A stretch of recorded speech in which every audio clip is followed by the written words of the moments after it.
Aló.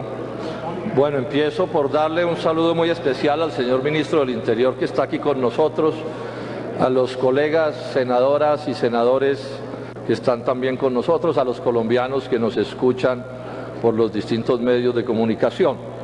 Voy a empezar diciendo una cosa que no tenía programada decir, pero me toca como una respuesta al senador Barón Cotrino. Él se empeña en hablar cosas que no son de las de este debate. Yo no tengo inconveniente en mencionar otras cosas, ¿no?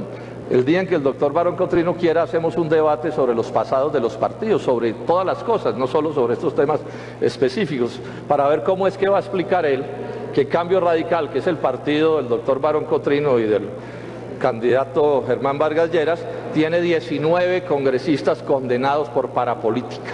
19. Un partido pequeñito, 19 condenados por parapolítica. Repito, menciono eso porque él se empeñó en que empezáramos haciendo una mención a eso, entonces tiene el gusto de escuchar lo que tenía que escuchar al respecto. Y cuando quiera, doctor Barón, hacemos un debate dedicado simplemente a las historias de los partidos. Cuando quiera hacemos ese debate. Bueno, a este debate invité al doctor Néstor Humberto Martínez, al fiscal general de la Nación, y veo que no acogió como la vez pasada la invitación. Este es un debate en el que vamos a hablar de Odebrecht, por eso vamos a necesitar tiempo, porque además de hablar de Odebrecht vamos a hablar del caso del fiscal anticorrupción corrupto, el señor Moreno, vamos a hablar de las acusaciones contra magistrados a la Corte Suprema de Justicia y vamos a hablar de las hazañas del doctor Néstor Humberto Martínez. Entonces vamos a necesitar, señor presidente, tiempo suficiente, porque vamos a ver cómo todo esto se relaciona como una sola cosa, que es lo que piensan los colombianos en la calle, que esto no son cosas distintas, sino un solo fenómeno. Y vamos a poner un énfasis en el tema de las responsabilidades políticas, no solo las judiciales que tendrán que dirimir los jueces, sino las políticas, las de cada partido, cómo ha jugado, digamos, en estos hechos escandalosos de una de las mayores corrupciones de la historia de Colombia. Empiezo entonces señalando esto, y este es un punto crucial en esto. Odebrecht, está aprobado, financia las campañas presidenciales del 2010 y del 2014. Entonces empiezo señalando algunas cosas que son conocidas. La campaña de Santos 2010, que fue la campaña de todo lo que hoy es la Unidad Nacional y el Centro Democrático, incluido el respaldo en ese momento presidente Uribe, es una campaña que se sabe que recibió financiación de Odebrecht. Financiación que es por definición ilegal, porque los extranjeros no pueden financiar campañas en Colombia. Roberto Prieto, el gerente de esa campaña, reconoció haber recibido $400.000. Cosa que aceptó el presidente Santos cuando dijo, me acabo de enterar, dijo el presidente Juan Manuel Santos. Alguien de los que está preso por este fenómeno dice también que el doctor Andrés Felipe Arias en esos días tuvo un sueldo de Odebrecht. Todas son cosas que tendrá que constatar la justicia, pero la acusación existe, que fue financiado durante meses por Odebrecht. Y el doctor Gabriel García Morales ha aceptado, y esto es conocido también, que él recibió un soborno de $6,5 millones para el primer contrato de la Ruta del Sol 2. El primer contrato, $6,5 millones, siendo en ese momento viceministro de Transporte del gobierno del presidente Álvaro Uribe. Queda la duda de si no hubo más plata para las campañas, porque es raro que en un soborno de ese monto que voy también a cuestionar más adelante, no aparezca para la campaña presidencial sino apenas $400.000, cuando vamos a ver que los otros sobornos le irrigaron más plata a la campaña del presidente Santos. En el caso de la campaña de Santos y Vargas Lleras del 2014, pues hay estas sindicaciones. Otto Bula, que está en la cárcel, dice que $1 millón se transfirieron para financiar esa campaña. Se sabe que Paddington Sancho, BBDO, dio $1 millón para financiar, dicen ellos, de la campaña, que es una encuesta. Bueno, eso es lo que reconoce. Además, Gabriel Dumar, que también está en la cárcel reconociendo sus acciones ilegales, dice que le transfirieron a la campaña de Santos, o a la política en general, pero a la campaña de Santos también, unos $14.000 millones después de impuestos, platas de Odebrecht. Él menciona $9.000 millones para Roberto Prieto, gerente de la campaña. Menciona también al senador Ñoño Elías, a Plinio Olano, que es pues hoy un dirigente político de importancia. Menciona al senador Antonio Guerra con $200 millones y a Luis Miguel Pico, échenle ojo a este nombre, para más adelante con 50 millones de pesos. Queda la pregunta, ¿no fueron más? Esas son las cosas que tendrían que aclararse. Y también la otra campaña, la de Zuluaga y Trujillo del 2014, dice Duda Mendoza, que es un hombre de Odebrecht, que a esa campaña le transfirieron 1.6 millones de dólares. Y dicen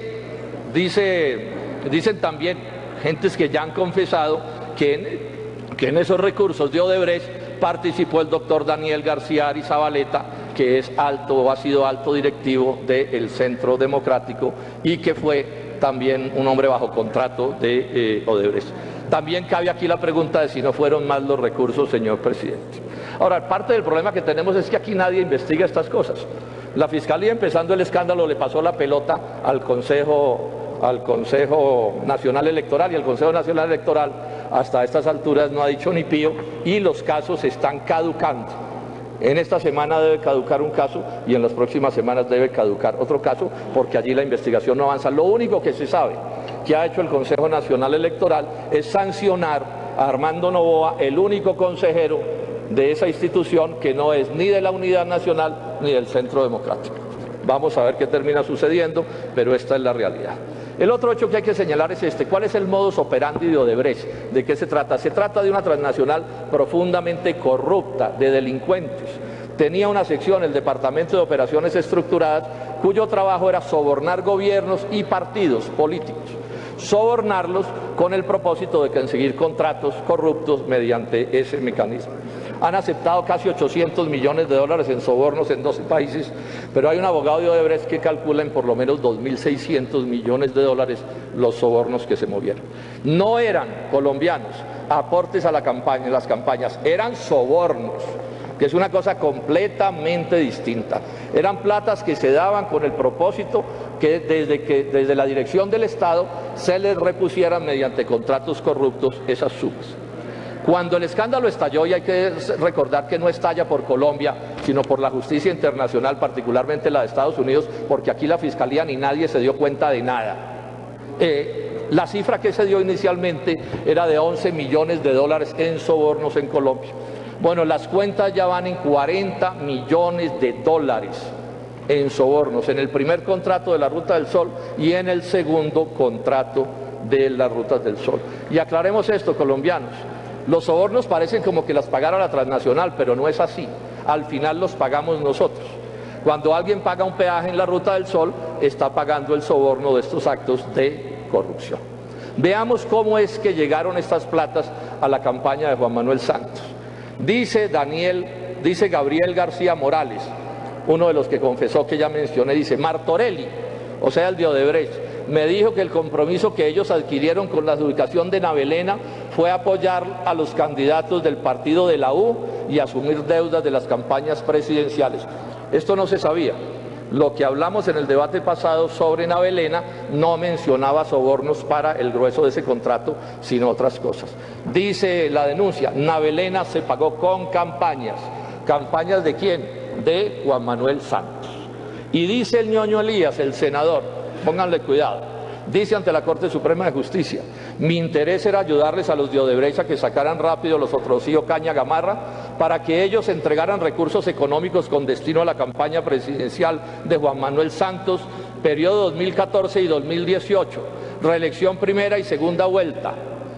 Dice un senador que está en este momento tras las rejas por la participación en estos hechos, y esta es una confesión que él hace. Y agrega esto que es muy importante en el debate. Dice que él recuerda que Juan Sebastián Correa, que también está implicado en estos hechos por ser la mano derecha del director de la ANI, le había dicho que él sabía, que Andrade sabía que a mí me iban a entregar una plata, o sea, a el ñoño Elías, para la campaña. Los de Odebrecht le iban a entregar una plata a ñoño Elías para la campaña, pero que a él, a Andrade, no le importaba. Es lo que a él le dice, porque esa era la orden de arriba, sacar el Otrosí, Ocaña, Gamarra. La orden de arriba. O sea, aquí lo que están diciendo es que había una orden de arriba a Andrade y a los mandos medios para que sacaran adelante el acto de corrupción de Ocaña, Gamarra. La pregunta entonces clave de este debate es, bueno, ¿y quiénes son los de arriba? Eso es lo que se supone que hay que desentrañar. ¿Quiénes son los de arriba? O sea, ¿quiénes fueron los funcionarios que decidieron los contratos? Todos, no algunos, todos. ¿Quiénes fueron los funcionarios y los políticos que recibieron los sobornos? ¿Y quiénes fueron los privados que pagaron los sobornos? Esos son los de arriba, que son los que hay que esclarecer. Ahora, el problema para esclarecerlos es que ¿quién lo va a esclarecer? ¿Quién busca a los de arriba? ¿Sí hay quien aclare esto? ¿Sí hay quien aclare en Colombia? ¿Néstor Humberto Martínez va a aclarar esto? Vamos a ver cómo no es posible. Y además lo mismo hay que decir de quién va a aclarar el caso de Moreno y de Bustos. Porque como vamos a ver, aquí hay más de uno untado e implicado que seguramente no tiene interés en que las cosas se conozcan. O sea, ¿vamos a conocer la verdad total de este caso o vamos a conocer los pedacitos de verdad como ha solido ser en la historia de Colombia? Y recordemos esto, si todo esto se está moviendo es porque Justicia Extranjera destapó Odebrecht, destapó el caso del fiscal Moreno y destapó el caso de los magistrados de la Corte Suprema de Justicia, no porque aquí nadie hubiera empezado estos procesos. Entremos al caso de Odebrecht. Lo primero que hay que señalar en esto, aquí hay una acusación de corrupción en Odebrecht en el caso de Tunjuelo Canoas que cae sobre la administración de Samuel Moreno. Al respecto de eso lo dije la vez pasada, que investiguen lo que tengan que investigar, que sancionen. Recuerdo aquí que nadie de la justicia en Colombia representa al polo democrático alternativo en sus altas esferas. Investiguen lo que haya que investigar y sancionen. Pero también recordar esto en el caso del polo, es bueno señalarlo, en ese escándalo del carrusel, el polo investigó sus instituciones, el polo sancionó a los responsables y el polo le pidió excusas al país. Lo dijo en estos días Ramiro Bejarano, que el polo respondió por nuestros actos y hemos dado la cara siempre. Yo les pregunto a los otros partidos si han hecho una cosa semejante. Entonces repito, que investiguen y que investiguen sobre todo a Pisano, el gerente de esa empresa que terminó contratado por don Luis Carlos Sarmiento en la Ruta del Sol. Bueno, ¿cuál es el balance del debate anterior? Yo hice un debate aquí la vez pasada. La Contraloría General de la República me dio la razón en todo lo que yo dije en ese debate. La Contraloría señaló en documento de 74 páginas que la Junta del Banco Agrario no ha debido aprobarle el crédito de los 120.000 millones, que violó las normas que tenían que ver con eso, que ahí hubo un detrimento patrimonial y que la Contraloría iba a abrir un juicio de responsabilidad fiscal. Antier anunciaron que habían pagado. Bueno, bienvenidas, que nuestras peleas sirvan para que por lo menos no se roben la plata. Pero hay una pregunta que nos estamos haciendo: ¿pagaron con la plata de quién?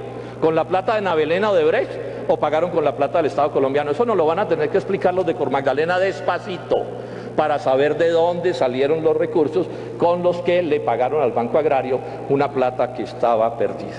Pero además también la Contraloría, que dijo que 50.000 millones de esos fue una plata que se sacó prestada para pagarle una deuda al Banco de Occidente. O sea, para que el Banco de Occidente cambiara deuda mala que tenía con Navelena Odebrecht, se la transfiriera al Banco Público del Banco Agrario. Este es un hecho realmente escandaloso, y más porque Corfi Colombiana, del Grupo Aval, era nada menos que la banca de inversión de este contrato. Entonces, esto, repito, fue lo que nosotros dijimos, lo confirmó la Contraloría General de la República. Sí hubo además, y está aprobado, concepto de M.N.A. Martínez Abogados, o sea, de la familia del fiscal Martínez Neira, hubo concepto para ese crédito, así él se empeñe en mentir al respecto. Pero además la Fiscalía nunca ha acusado ni ha abierto investigación a la Junta Directiva del banco, que fue la que prestó una plata que la Contraloría dice que no se ha debido prestar. Y la Superintendencia Financiera no le ha abierto investigación al Grupo Aval como ha debido abrírsela por conflicto de intereses en este negocio. Nada de esto se investiga en Colombia. ¿Y quién responde políticamente? Dos ministros involucrados en esto. A Iragorri le dieron el premio de nombrarlo presidente del partido de la U.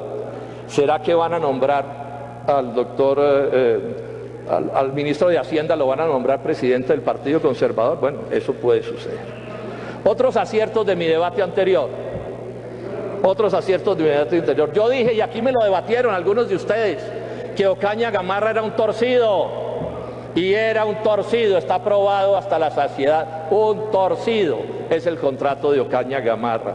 Y también dije que el COMPES 3817, que aprobó todo el gabinete de Juan Manuel Santos, era parte de ese torcido, y aquí me lo intentaron rebatir, y bueno, los hechos me han dado la razón. Denuncié y pedí la renuncia de Luis Fernando Andrade y también me dijeron que era una exageración.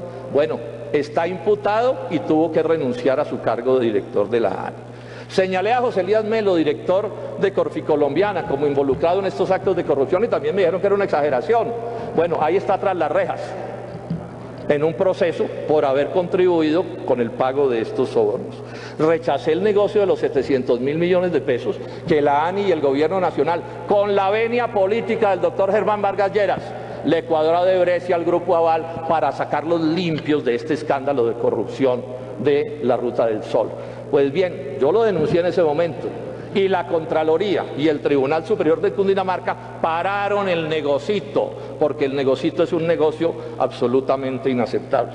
Y digamos por último, en relación con mi pasado anterior, que al doctor Néstor Humberto Martínez le tocó retirar la denuncia penal que puso en contra mía, mientras que yo no retiré ni una sola de mis afirmaciones que hoy estoy ratificando en contra del fiscal general de la Nación.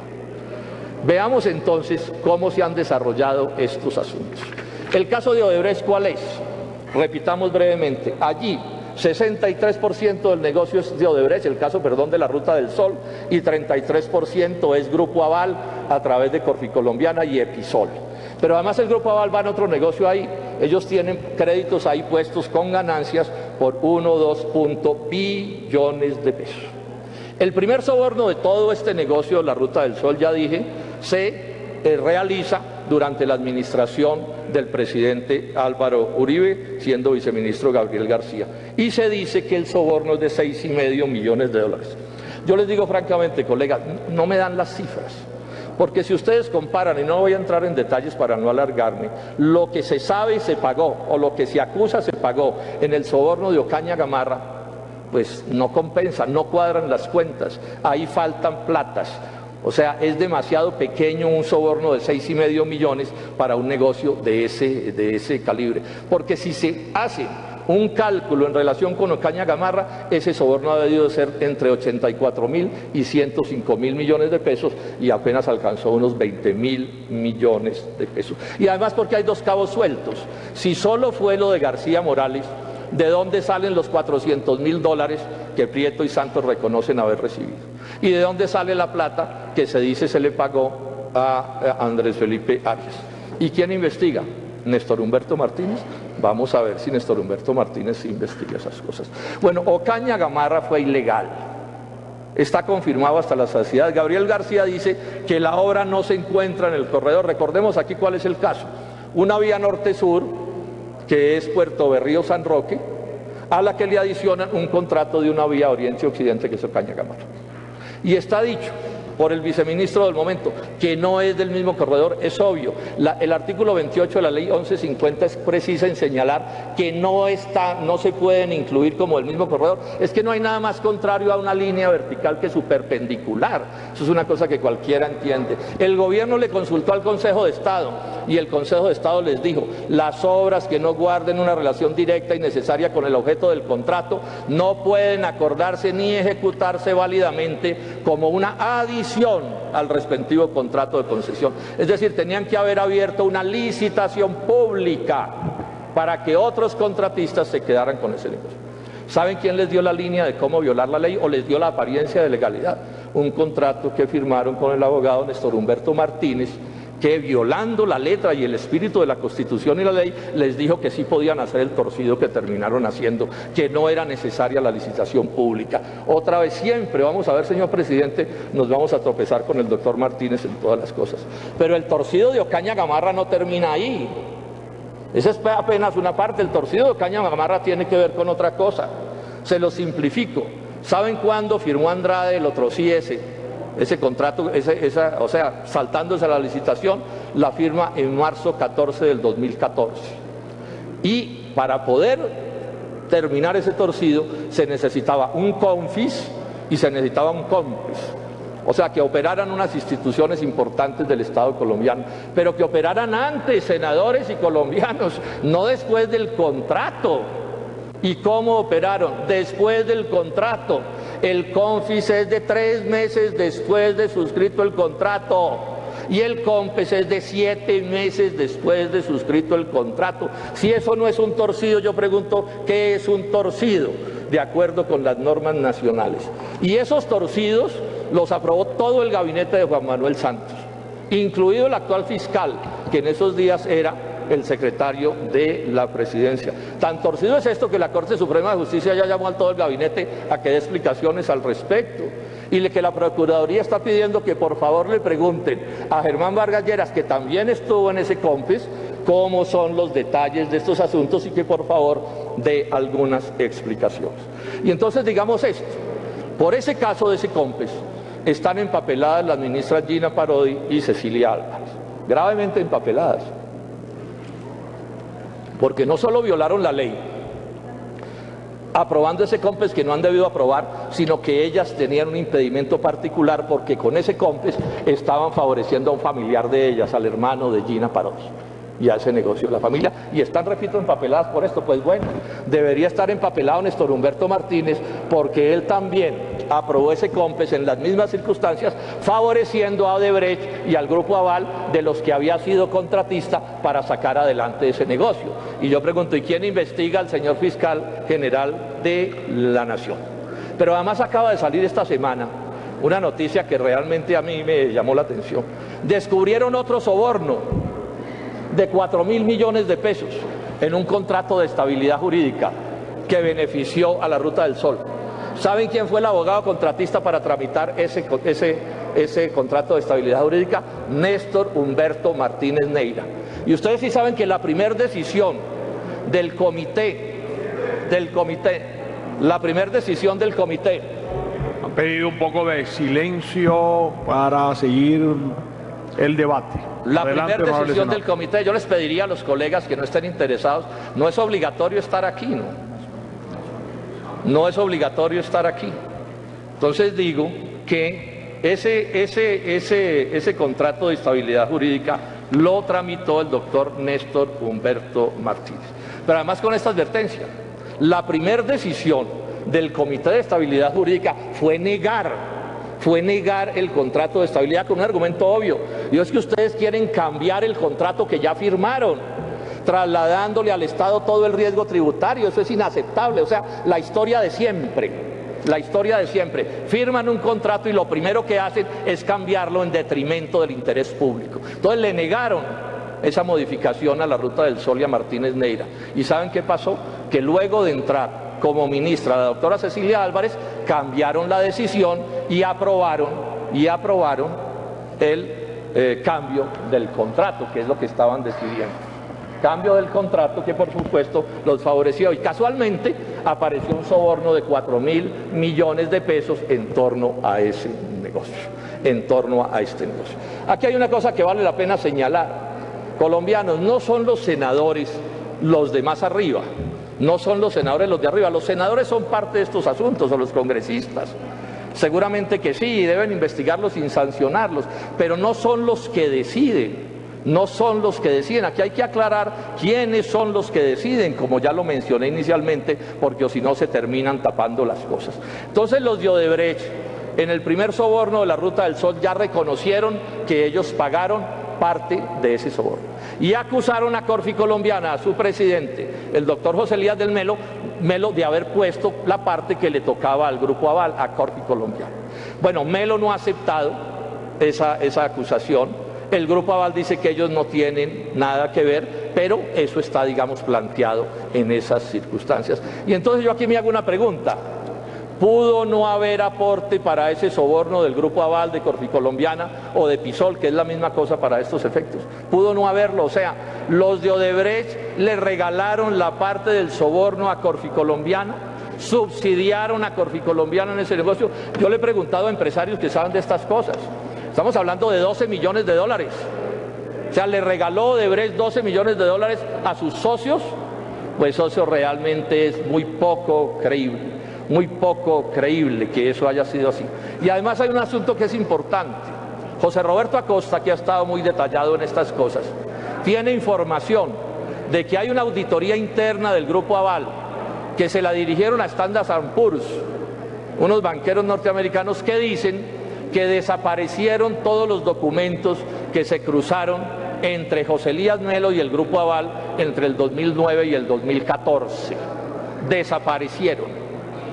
Eso sería de una gravedad inaudita.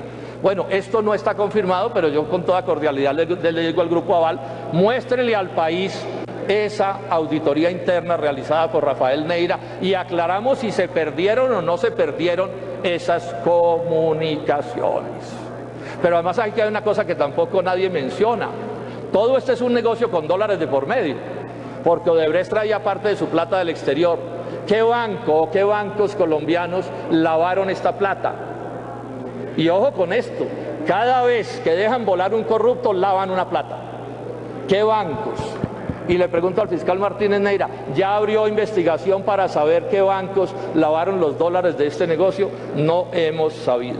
Ni tampoco hemos sabido que la Fiscalía le haya abierto investigación al Grupo Aval. ¿No es obvio investigarlos? ¿No es natural que deban ser investigados? Si son socios en un soborno de 88.000 millones de pesos, no sería obvio que se investigaran. Me siguen diciendo que el sonido está mal. Yo les quiero insistir a los colegas. Yo entiendo que pueda no gustarles este debate, pero yo creo que es una cosa como mínima de respeto que nos escuchemos. Es un favor que les pido y se pueden ir los que quieran. Pero me parece absolutamente inaceptable que intenten sabotear un debate de esta importancia. ¿Cómo es lo de las responsabilidades políticas en este asunto? Bueno, ya está señalado, no lo voy a detallar. Claudia López va a detallar bastante este tipo de cosas. Pero están implicados en estos dos casos que estamos hablando, de Navelena y de Odebrecht, perdón, de Navelena, Odebrecht, y de Navelena y de Odebrecht, Ruta del Sol, Grupo Aval, están implicados todos los partidos que han gobernado a Colombia en los últimos años. Ya lo he señalado y no voy a repetirlo. Paso a un asunto que es bien importante. La corrupción en política, en la que pueden terminar involucrados funcionarios y políticos de distinto orden, puede tener o tiene entre uno de sus propósitos meterle plata privada, digámoslo así, pues a los bolsillos, o mejor, meterle plata a los bolsillos privados del político que participe en el acto de corrupción. Pero buena parte de la corrupción en política tiene como propósito financiar la política, o sea, lograr que ganen los presidentes, los gobernadores, los alcaldes, los congresistas, lo que sea. O sea, esa corrupción se ve como una especie de inversión para ganar las campañas electorales. El propósito principal es perpetuarse en el poder, es lo que explica con toda precisión el senador Yoño Elías. Entonces aquí aparece una pregunta que es clave, que tampoco hemos sabido que se está investigando. ¿Cómo fue que entró en detalle y a través de quiénes?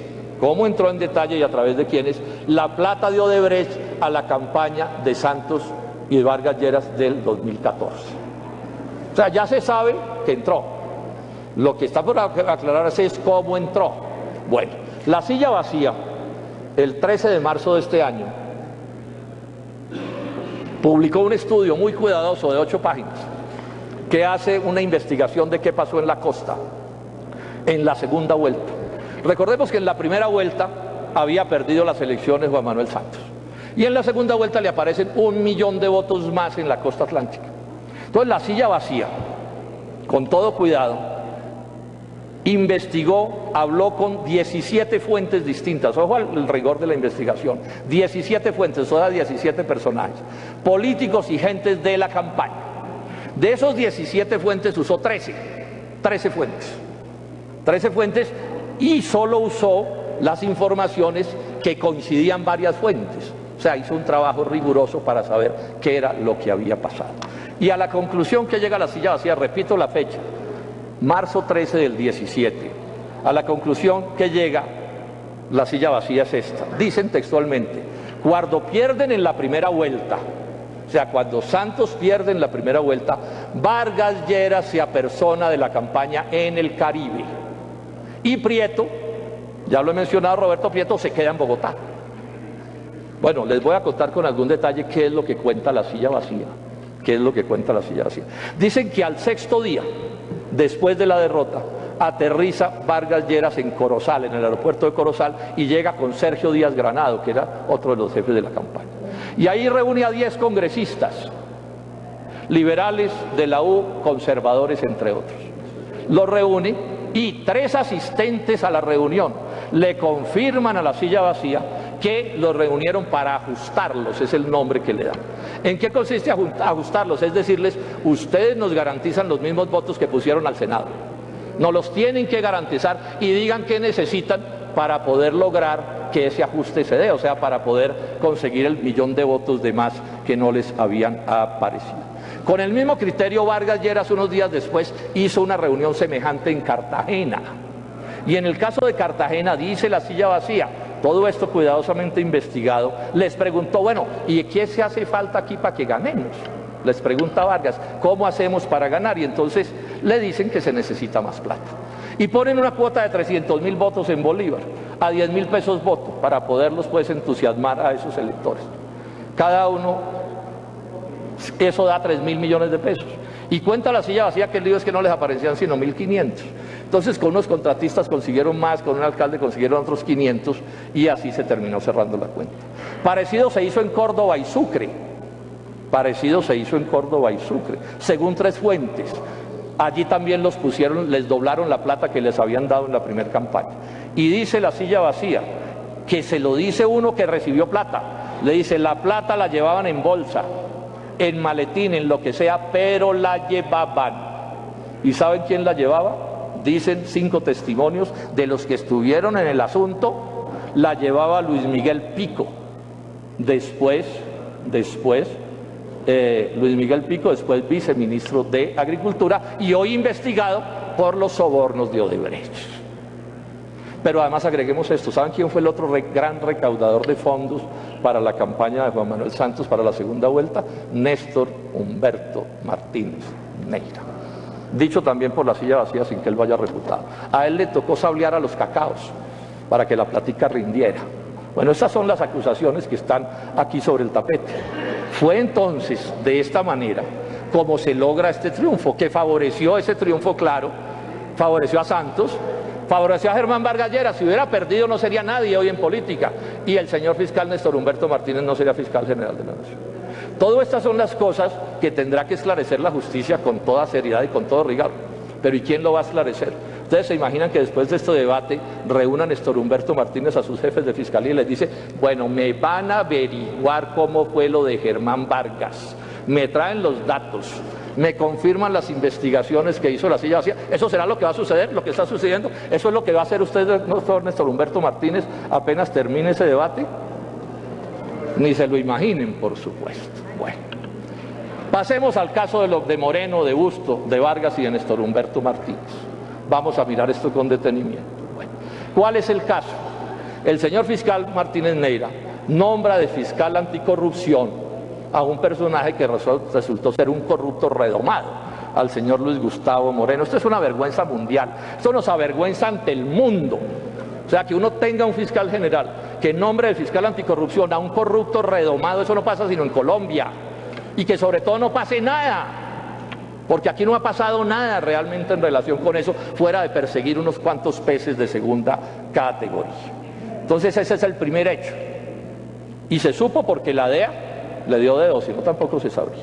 Al mismo tiempo hay otro hecho que va paralelo, que es el caso del doctor Leonidas Bustos, que también está involucrado con Moreno en unos casos de unas decisiones judiciales amañadas, tramposas, que tienen que ver con sobornos, con cohechos, etcétera, etcétera. ¿Cómo es la relación entre Leonidas Bustos y el fiscal Néstor Humberto Martínez? Y enfatizo todo el tiempo a Martínez Neira porque es que él es el que tiene que investigar. Ese es el lío que tenemos. Es que él es el que se supone nos tiene que aclarar. Bueno, ¿cuál es la relación de Bustos con el fiscal Néstor Humberto Martínez? Todo el mundo dice, es vox populi, se sabe, está demostrado, que el jefe de la campaña en la Corte Suprema de Justicia para elegir a Martínez Neira fue Bustos. Eso está sabido. Inclusive Bustos, como había un lío que les faltaba nombrar no sé cuántos en la Corte Suprema de Justicia, Bustos intentó cambiar el quórum para poder elegir a Néstor Humberto con menos votos, que son de un descaro increíble. Después, en un día, Bustos, con la ayuda de Néstor Humberto, lograron elegir 7 magistrados que faltaban. Lo que no han podido hacer durante meses en la Corte Suprema, lo pudieron hacer así para darle gusto a Martínez Neira. Está probado, porque lo demostró con detalles, no lo voy a mencionar en detalle, por Noticias 1, que parte del arreglo para ese nombramiento fue nombrarle a varios de los magistrados de la Corte Suprema de Justicia, fiscales delegados ante la Corte, por cuenta de Néstor Humberto Martínez Neira. Bueno, ese es el otro hecho. Ahora armo el rompecabezas para que vean que esto es una sola cosa. Bueno, la otra cosa que hay que señalar entonces es que Moreno, de acuerdo con las investigaciones y los informes que llegan del exterior, tiene una relación corrupta con Leonidas Bustos. Con Leonidas Bustos, no olvidemos ese nombre, y con otros magistrados de la Corte Suprema de Justicia que en buena medida, por razones de tiempo, no voy a mencionar. ¿Cuál es el lío que tenemos para aclarar esto? Es que esta información nos llega porque la DEA filtra una información. Y la información que filtra la DEA, a su vez, la filtra la Fiscalía General de la Nación. Y le llega a los medios, y los medios a su vez filtran también el pedacito que quieren filtrar, eso es a la carta. Y además titulan como quieren. Yo le mandé una carta a la Fiscalía Norteamericana y a todos los medios de comunicación de Colombia y les dije, óigame, por favor entreguen toda la información para este debate, para que podamos saber cuál es la verdad completa y no pedacitos de verdad. Bueno, no tuvieron la gentileza ni de responderme las cartas. Nada, o sea que parte del lío que tenemos para esclarecer la verdad es que aquí hay grandes poderes que van entregando a cuentagotas lo que quieren entregar, y uno de esos poderes se llama Néstor Humberto Martínez Neira, además de los otros ya mencionados. ¿En qué consiste el juego corrupto del que se indican a Moreno y a Bustos y a los otros magistrados? Es un juego de absolver en la Corte Suprema de Justicia a importantes dirigentes, muchos de ellos políticos de la vida nacional. O sea, gente que está acusada, por ejemplo, de parapolítica o de cualquier cosa, y allí, mediante pagos de plata a Moreno y a Bustos, logran que los absuelvan, bueno, o se van para la cárcel, si no actúan de acuerdo con los designios de estos personajes. Son, en buena medida, trucos de testigos, que llaman de testigos falsos, así llama en un libro Moreno este caso, de testigos falsos. El lío que tenemos congresistas y colombianos es que no se sabe cuándo es falso el testigo, si cuando acusa o cuando se retracta, ¿sí? Si cuando ataca o cuando retira la acusación, porque cualquiera de las dos cosas da el mismo resultado práctico en muy buena medida. Y aparecen nombres. Voy a mencionar los que han citado en los medios de comunicación. Luis Alfredo Ramos, ex senador de la República; Hernán Andrade, senador de esta corporación; Musa Besaile; Zulema Hattin, que fue congresista; Álvaro Aston, senador. Y yo aquí hago una pregunta: ¿quién seleccionó esos nombres? ¿Los seleccionó quién? ¿Pinilla, que es el socio de Moreno, que fue grabado por la DEA en Estados Unidos? ¿Él lo seleccionó? ¿Lo seleccionó la DEA? ¿Lo seleccionó Néstor Humberto Martínez? ¿Lo seleccionaron los medios de comunicación? ¿Lo seleccionaron todos? Esta es parte del lío que tenemos, Y ojo con esto, el Tiempo del domingo dice que Bustos enterró mediante archivo 42 expedientes. 42 expedientes enterró mediante archivo Bustos. Esto se debería revisar. Yo aquí le pido formalmente a la Corte Suprema de Justicia que reabra los casos que tengan que ver con esto. No todos los casos de la Corte Suprema de Justicia, pero en los que configuren dos situaciones que tengan que ver con los magistrados involucrados, es decir, Bustos, Ricaurte, Malo, Moreno, que tengan que ver con ellos y que tengan que ver con falsos testigos. Porque ese es, digamos, el modus operandi que se está reconociendo como un hecho. Se deberían reabrir esos casos. Y ojo con esto. Hay uno de los acusados por esto que está en esta situación, distinguidísimo, que nadie menciona, no lo menciona ni el Tiempo del domingo. Una de las decisiones de Bustos, que tiene que ver con esto. Los paramilitares amigos de Martín Llanos dicen que en las elecciones del 2002 ellos le colaboraron a Germán Vargas en su campaña de ese año. Y la Corte Suprema de Justicia, yo estoy simplemente diciendo lo que dicen los hechos, y la Corte Suprema de Justicia le abrió investigación a Germán Vargas Lleras el 17 de julio del 2012. ¿Saben cuándo le archivaron? El 22 de mayo del 2013, o sea, 10 meses después. Este sí es la absolución express más rápida que yo creo que haya visto la Corte Suprema de Justicia en toda la historia. Todos sabemos que ahí nada se demora menos de 5 años, 10 años o más. Y aquí lo sueltan, lo dejan libre. Necesita más tiempo, se vencieron los 40 minutos. El senador, mire, pues, recuerde que son 2 citantes. Recuerde que son... Okay.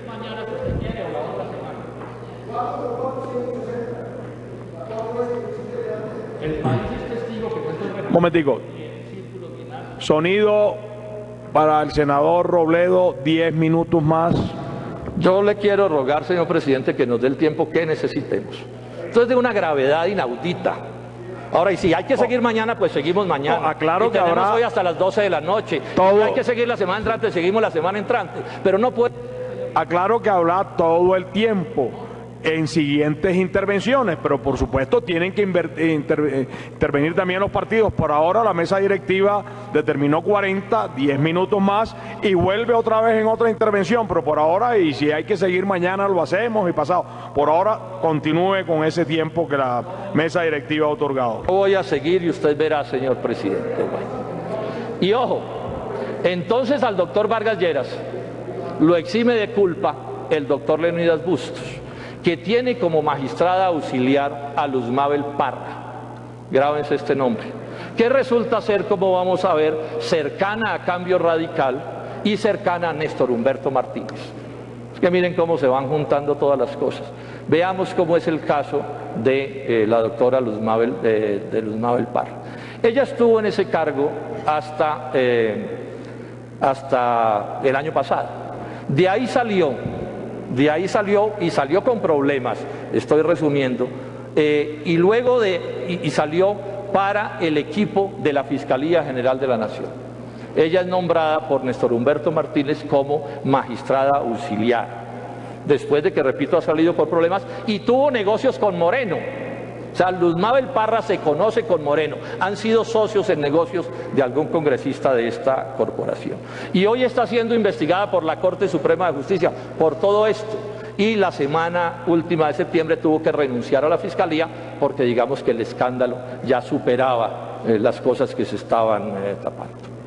Bueno, ¿cómo llegó el fiscal Moreno a fiscal anticorrupción? Entonces miren ustedes los detalles de esto. Luz Mabel Parra, la compañera pues de oficina de Bustos, estuvo casada con Gerardo Torres, que le dicen Yayo. Yayo fue socio de procesos con Luis Gustavo Moreno. No voy a dar los nombres de los procesos, pero están. Y Yayo fue asistente del doctor Germán Barón Cotrino. O sea, un hombre de Cambio Radical. Es lo que estoy diciendo, Gerardo Torres. Gerardo Torres, y renunció por este escándalo a ese cargo. Tan cercano al doctor Germán Vargas Lleras, que uno de esos perros que tiene el doctor Vargas es un perro que le regaló Yayo. Pero bueno, además Gustavo Moreno es de Cambio Radical. Fue candidato de Cambio Radical a la personería de Bogotá. Un hermano suyo fue candidato a edil de Cambio Radical en Chapinero. Por ahí está la foto del doctor Barón con Peñalosa promoviendo esa campaña. Además, Moreno fue asistente de Hernando Padaví, congresista de Cambio Radical en la Comisión de Acusaciones. Y además, los medios dicen que es cercano, Yayo es cercano a Enrique Vargas Lleras. De allá viene entonces el señor Moreno. ¿Por qué lo nombra Néstor Humberto Martínez? Ya he dicho que nombra como fiscal anticorrupción a un corrupto. Entonces, sobre esto Martínez Neira no ha dado la cara. Él no ha permitido una rueda de prensa donde lo puedan inquirir con seriedad qué fue lo que pasó. No, son declaraciones a las volandas. Y el primer cuento que ha echado, o el único, es que nombró a Moreno que porque era un gran académico. Paja. O sea, en mi oficina investigamos lo que no investigó Martínez Neira, no es ningún gran académico. O sea, su título de doctor no lo tiene, no es doctorado, como él dice en un libro que publicó. Intentó varios posgrados y apenas aprobó unos y los otros no los terminó. O sea, hay una manipulación informativa. El libro que han cacareado tanto es un libro que las 2/3 partes no son de derecho, sino de entrevistas. Es un libro de crónicas, de entrevistas con personajes de la vida nacional. Su esposa estuvo en la cárcel por narcotráfico, y esto ¿por qué no lo supo Néstor Humberto Martínez? ¿Por qué todo esto no lo supo la Fiscalía General de la Nación?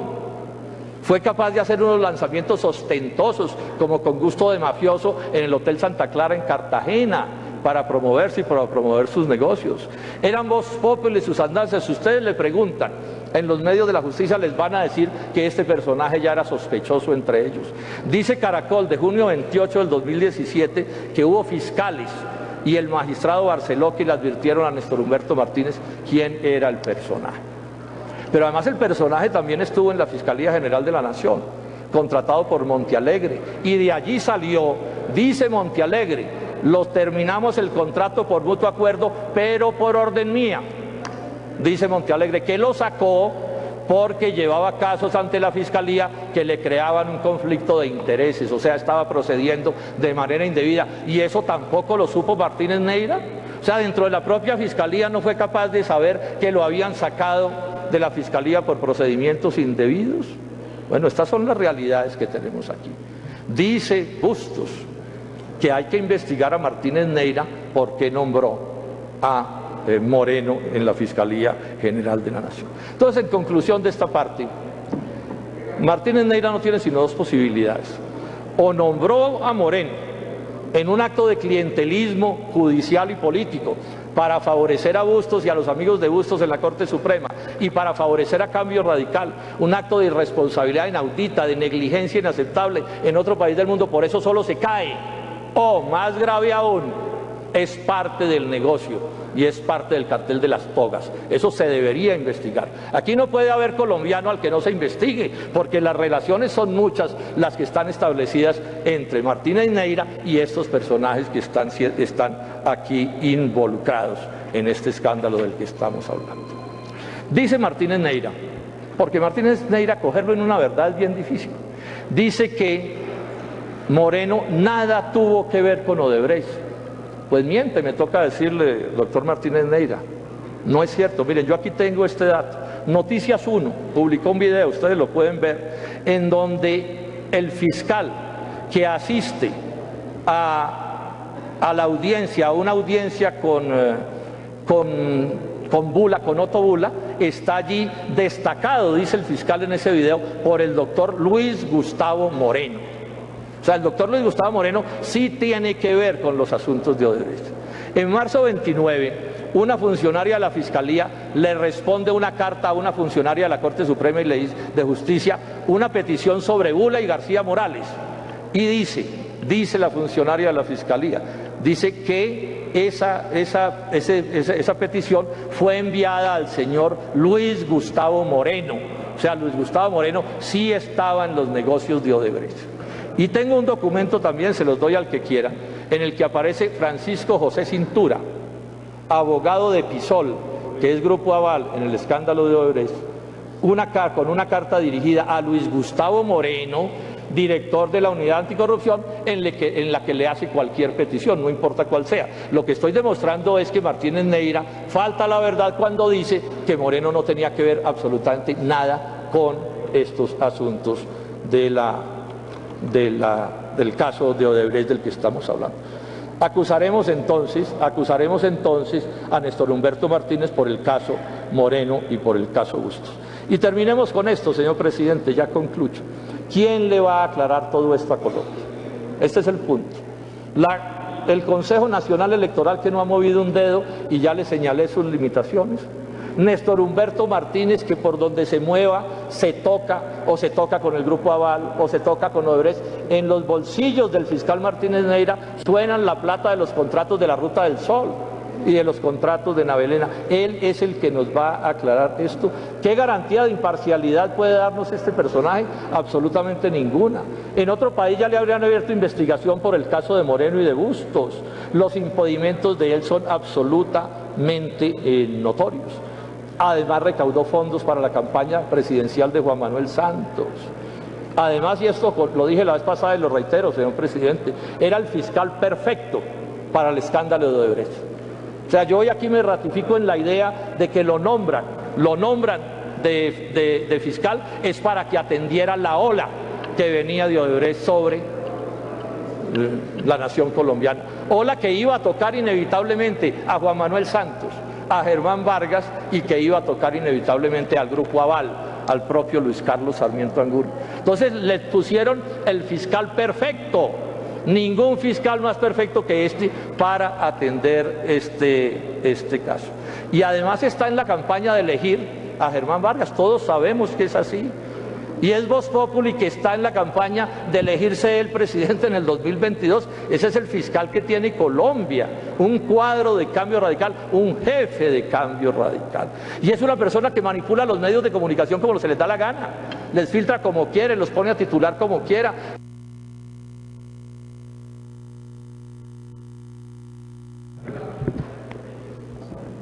Senador, te dijo que iba a terminar. Termine, honorable senador. 5 minutos y terminamos. Entonces, ¿quién va por la verdad total de este asunto? No por los pedacitos de verdad, sino por la verdad total. ¿Quién va por la verdad total de este asunto? Y yo me pregunto, ¿y por qué sigue de fiscal? Y esta es probablemente la parte más importante de este debate. ¿Por qué sigue de fiscal? ¿En qué país del mundo podría ser fiscal una persona con este grado de impedimentos y de compromisos contrarios a la neutralidad, que es la única garantía de una buena justicia? Y es muy simple, porque lo sostienen, políticamente hablando lo sostienen, entre Juan Manuel Santos, a quien protege Néstor Humberto Martínez. Lo sostiene Germán Vargas Lleras por razones obvias. Lo sostiene Luis Carlos Sarmiento Angulo, y es llamativo que lo sostiene también el senador Álvaro Uribe. Es notorio que el Centro Democrático no le ha hecho una sola crítica a esta fiscalía, no le ha hecho ningún debate, no lo ha controvertido en nada. Eso es absolutamente obvio, lo están respaldando. Las razones tendrán que darlas ellos, pero que las den, que le expliquen al país por qué están ayudando, en acuerdo con el gobierno nacional, en sostener políticamente a el doctor Germán Vargas Lleras.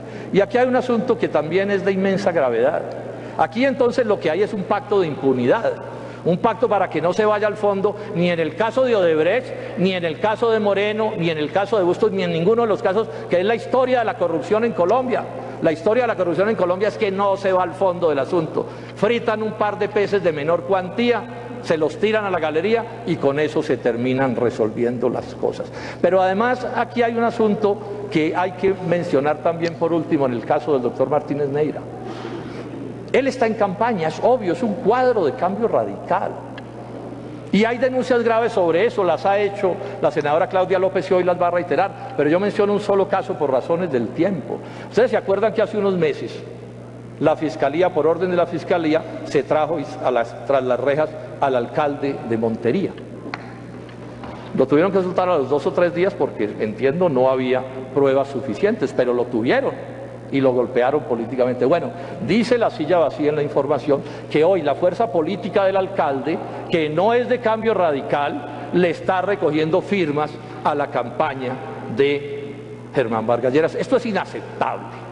Esto es absolutamente inaceptable en cualquier parte del mundo. O sea, si aquí ante lo que estamos es ante una candidatura que pone a los jefes políticos muertos de miedo ante el fiscal, porque aquí la clase política le teme al fiscal, no lo respeta, le teme. Los tiene escogiendo o un proceso o un candidato en las listas al Senado, pues esos son asuntos que son por completo inaceptables. Termino diciendo esto y son mis conclusiones, señor presidente. Por todo lo anterior les digo a los colombianos, si queremos la verdad total, si queremos la justicia total, nosotros con Claudia López hemos tomado la determinación de acusar a Néstor Humberto Martínez por el caso de Moreno Bustos. O sea, la justicia debe investigar, así sea una justicia que no funcione, pero debe investigar las relaciones entre Néstor Humberto Martínez y el caso de Moreno y Bustos. Néstor Humberto Martínez además debe salir de la Fiscalía, que se defienda como un ciudadano, como nos tenemos que defender todos o como se deben defender todos en este país.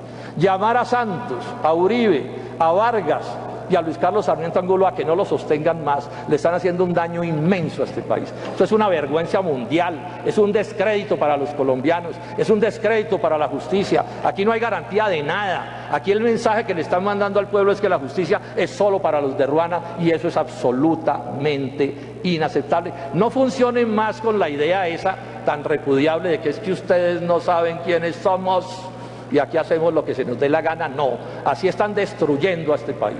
están destruyendo a este país. Y vamos a pedirle a la Corte Suprema de Justicia que le reabra la investigación al doctor Germán Vargas Lleras a ver qué fue lo que pasó con Bustos y con Luz Mabel Parra. Que se establezca con precisión qué fue lo que sucedió. Y por último esto, ante el hecho de que no estamos teniendo justicia en Colombia, tenemos la decisión tomada con la senadora Claudia López, nos vamos con este caso para el Consejo Interamericano de Derechos Humanos. Vamos a llevar a la justicia internacional este asunto, porque si en Colombia no hay justicia, nosotros tenemos el derecho de llevar esto a un sitio diferente, donde nos den las mínimas garantías de que las cosas se van a investigar con el rigor que es. Colombianos, no al pacto de impunidad que está funcionando. Este debate no es un lamento mío, yo no estoy haciendo esto como un lamento, no, esto es una lucha lo que estamos haciendo aquí, una lucha contra la corrupción, contra la impunidad, una corrupción que está destruyendo. Para una moción de réplica al senador Germán Barón Cotrino.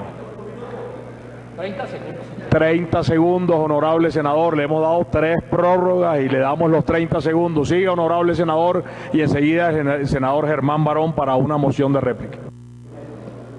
Colombianos, toca luchar, toca movilizarnos, toca derrotar la corrupción, pero además le digo esto, señor presidente, lo que usted está haciendo al darle una moción de réplica al senador es absolutamente irreglamentario. Aquí tiene que hablar la senadora Claudia López y después se abren los debates. Es apenas obvio que tiene que ser así.